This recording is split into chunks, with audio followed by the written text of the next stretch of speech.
या रसूल अल्लाह सुरे बोलो जीवने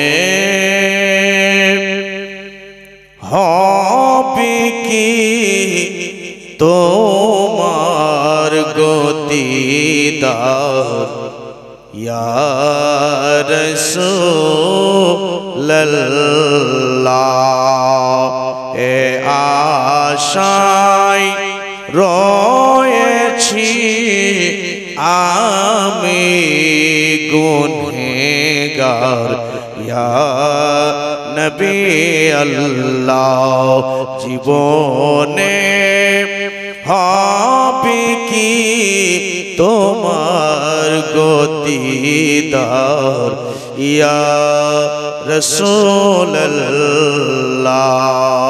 ছন্দ শোনো জাহানে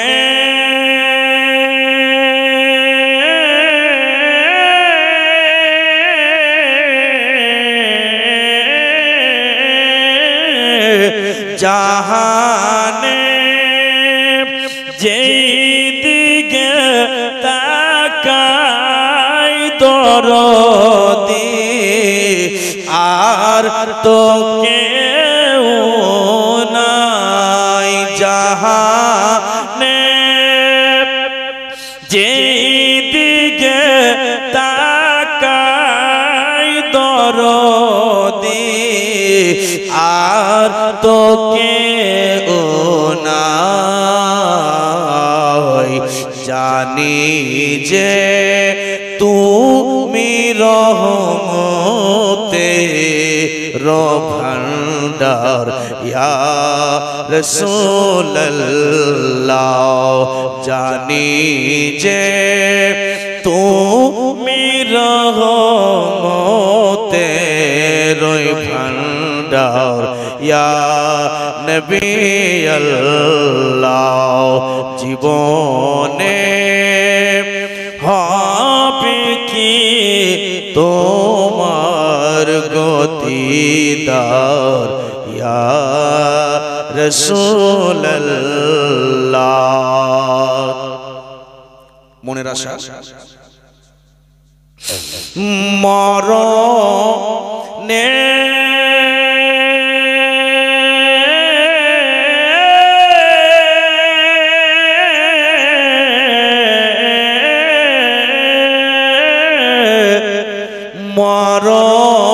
মরণের কালে যেন পাই তোমার চরণ তলে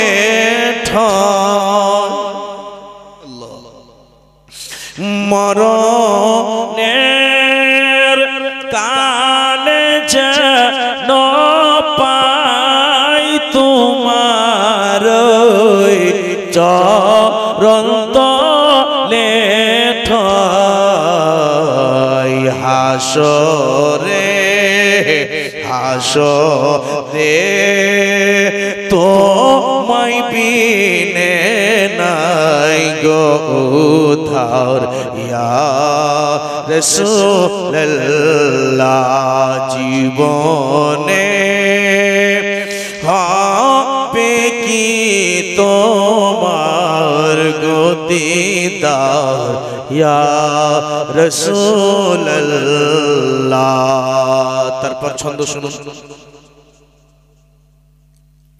মাশাআল্লাহ এখন তো ঠান্ডারও রাত নাই খুব ঠান্ডা পড়েনি কিছুদিন কয়েকদিন আগে ঠান্ডা ছিল আজকে তো ঠান্ডা অনেক কমে আছে যে যেখানে আছেন তাড়াতাড়ি করে এসে বসুন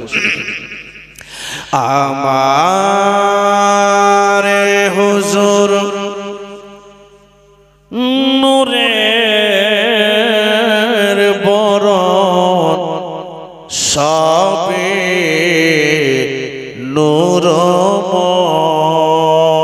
নূরময় দেখবি যদি আই গো তোরা দেখবি ছুটে আই আমার নবী নূরের বরণ সবই নূরময়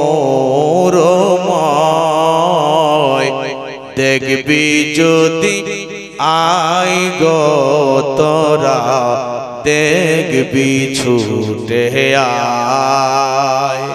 আমার নবী কত কষ্ট করে ইসলাম প্রচার করেছেন। আপনারা হয়তো যারা হাজী সাহেব আছে তারা দেখেছেন, আমিও দেখেছি। মদিনা শরীফ যখন গেলাম তো মদিনা থেকে মক্কা থেকে তায়েফ নগর প্রায় ৮০-৯০ কিলোমিটার। তো তায়েফ নগরে দেখলাম একটা জায়গা আছে মসজিদে, আমার নবী যেই মসজিদটাকে তৈরি করেছিলেন মসজিদে রাসূল। ওই মসজিদে রাসূলের ছোট্ট করে একটা মসজিদ আছে, তার উপরে একটা পাহাড় আছে। ওই পাহাড় থেকে দেখবেন কোনোদিন যদি যান তো দুটো পাথর আছে, বিশাল বড় বড় পাথর। কাফিররা আমার নবীকে মেরেছিল, আমার নবী এরকম করে কাহিনিয়া দিয়ে এনে নিয়েছিলেন বা এমনি করে আঙ্গুল দেখিয়ে দিয়েছিলেন, এই পাথর যেখানে আছে সেখান থেকে যাও। ওই পাথরটা ওই অবস্থায় ওরকম ভাবে ধরায় আছে। নবীকে কত আঘাত দিয়েছিলেন তারা তায়েফ নগরে। এখন সব মুসলমান। আল্লাহর নবী নামাজ পড়ে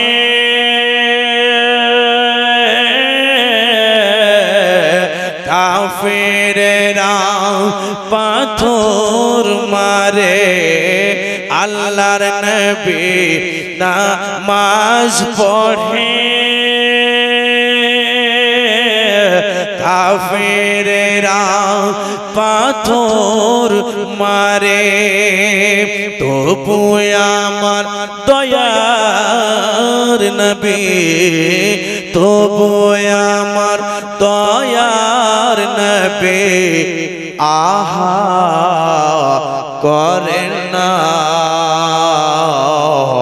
দেখবি যদি আই গো তোরা দেখবি ছুটে আয়। আমার হুজুর নূরে